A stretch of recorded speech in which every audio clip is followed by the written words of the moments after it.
Good morning, PTOers, and this is the second day of our workshop, and I've got up nice and early. Well, I say nice and early, it's 6:30, and I'm going to go out and see if I can do a little bit of long exposure photography this morning. So let's just go out and see what we find. It's not that far of a walk to the beach, so let's make our way there and taking some views on the way. On our way to the beach, there's a little bridge that I want to investigate a little bit further, so I'll probably stop there before I go to the beach, take a couple of exposures. Because there's no one around at the moment, that's more the reason why I want to do that, because I feel there's something there. So let's carry on our little walk. It won't take long to get there.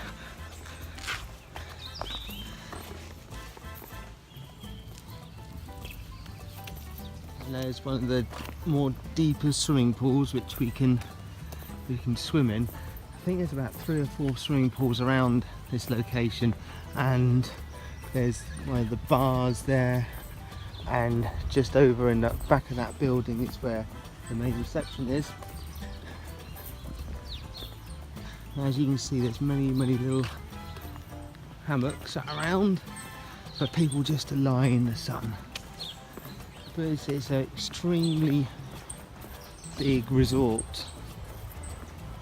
It takes a little while to walk around. It's extremely pleasant.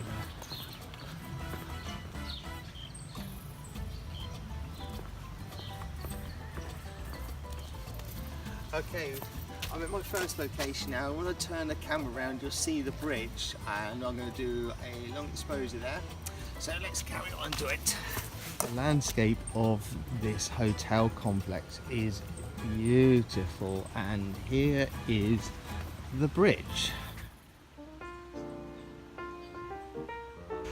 So what I would like to achieve here is some leading lines going down the palm tree. It's not that windy, so we're not going to see that much movement, and there's a nice little fluffy cloud. Now I'll try and get some movement in this cloud, and there's quite a lot of light around, and I'll put the big ones on. I have a 9 stopper and a 4 stopper with me. I'll make the calculations and we'll see how long we get. It's just something about doing long exposure photography. It makes you stop and look around rather than running and gunning and making lots of photos really quickly. With long exposure, you get the time to enjoy the environment you're in, and that's what I think attracts me to it.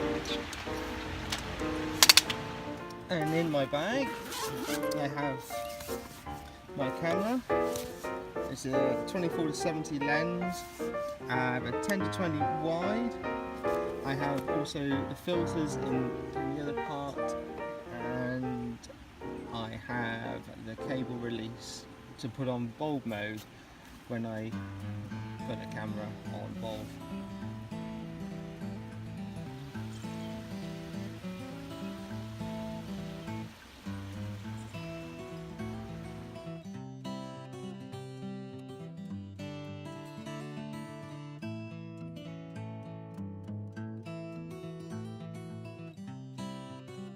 So I've now set my camera up with this photo I'm going to put up on the screen now.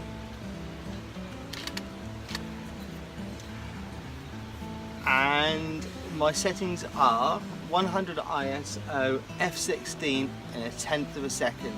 Now I'm going to make the calculation for 14 stops under.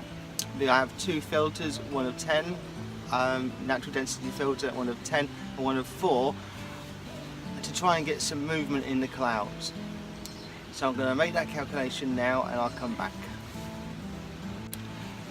So I have my filters on here. I have a step down ring, which is always sensible to buy a bigger filter for your biggest lens size. So my biggest thread on here is an 82. They're a little bit more expensive, but if you buy the step down rings to go with it, you can then fit it on any of your lenses. So I'll put this on now.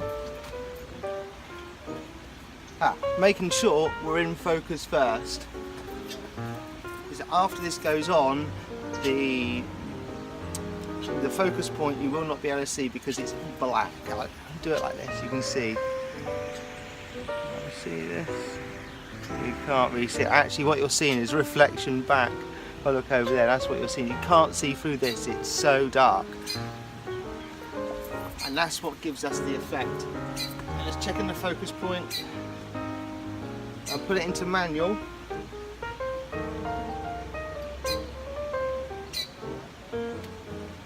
We're into manual. Set it to infinity. A little bit like Buzz Lightyear. To infinity and beyond. Just checking our composition, making sure all the lines are straight. I'm quite happy with that. I'll put the filter on.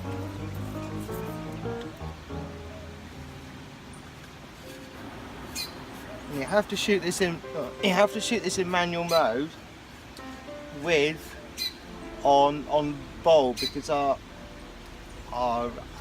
exposure time is 6 minutes 40 seconds. I'll put the calculations up on the screen, well I would have done by now, and well, all we need to do now is to put this camera into bulb mode. So at the moment we're at 20th of a second, so wind all the way back to bulb mode, and then we will make the exposure for 6 minutes. We'll start the exposure and away we go. And we started. Now in some cameras you can actually watch the exposure build up in the back of the screen, but we haven't got one like that, so we have to stand around and wait for 6 minutes 40 seconds. While we can do that, we're just waiting and we can enjoy the scene. We could sit back and enjoy the scene, or we could use our iPhone to try and shoot the same shot as we get with the DSLR.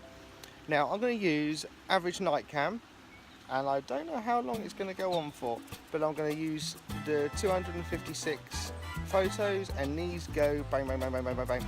You do have another choice. You have average cam pro, and this does exactly the same thing, but rather than going bum, bum, bum, bum, bum, bum, bum, it takes a photo, then has a pause of between 1 and 10 seconds, then takes another photo, and you can have a really long exposure, so more time to stand around and enjoy the scene. So I'm going to set this camera up now to do a long exposure with just the iPhone, and then we'll have a comparison of both photos. So I need this camera now, so what I'm going to do here is I'm going to frame it up pretty much the same as the other camera, keeping an eye on the time. We've only got 3 minutes left, so we're going to tip it this way, make sure it's nice and straight, which is not at the moment, so make it nice and straight. Then we need to tilt it up and try and be as much in the middle as possible. And I think I'm going to have to drop this tripod down because the other camera's in the way. Unless I just go to the side a little bit, but then it messes up the composition a little bit. Oops.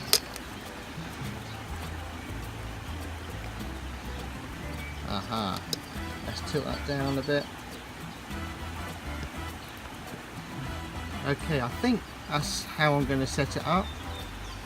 Turn it a little bit so make sure we're nice and symmetrical, and I'm now going to take this exposure, take a photo of this first, and we'll put that one up, and now I'm going to turn it off and make the exposure. Okay, that's the exposure finished, and this is my setup, but unfortunately I've got the camera, this camera here, in view of the other photo, but we'll just stop this now and we'll see what comes through.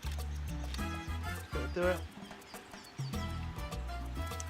And of course I'll put that up on the screen now, and this is of course the unedited version. I'm going to reshoot the other one with the iPhone because I actually left this camera in frame. So let's do it again. Right, it's almost time now to go back for our breakfast, but I'm going to take a quick walk down to the beach because tomorrow morning I would like to come out and actually make it to the beach rather than just playing on the bridge. Now the bridge was good, I enjoy it as I always do. So we'll go down to the beach now and have a quick look around, and hopefully tomorrow we'll make it to the beach. Okay, so almost down to the beach now, as you can see.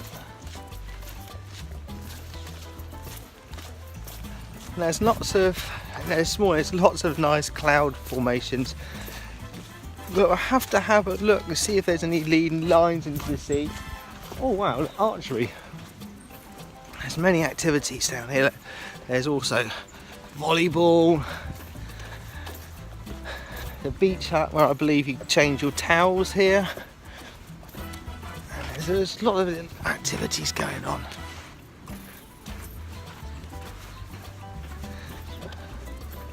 Look at this.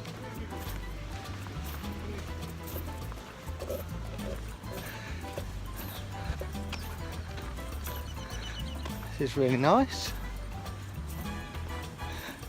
It's quite embarrassed to say it's the first time during the day I've been down to the beach. So I'll have a quick look around and see if we can get something framed up quickly and then go back for breakfast. Right, as I frame this shot up, I'm going to do the same with the normal camera as well. I'm just going to down here, where is it, down here? I want a nice leading line coming in here and going out. And that's how I'm going to frame my shot, keeping the rule of thirds in mind. And that is bang in the middle, that's no good. Up a little bit. That's better, making sure the horizons are straight. And I'm going to use the Average Cam Pro on this one. So I'm going to stop the video and switch over to Average Cam Pro. So I hope you enjoyed that little teaser, and now we are. Hello! Oh hey! Hey! I hope you enjoyed that little teaser and enjoy the results. Now it's time to go back to the room, dump the camera equipment off, and time for some breakfast. And then later we have the rest of the day, which with PTO was always extremely interesting. And I don't know who my tutors are today. We have 2 more workshops and an evening seminar. The evening seminar tonight should be really interesting because it's all about how to use Facebook to market your business. So it should be really, really interesting.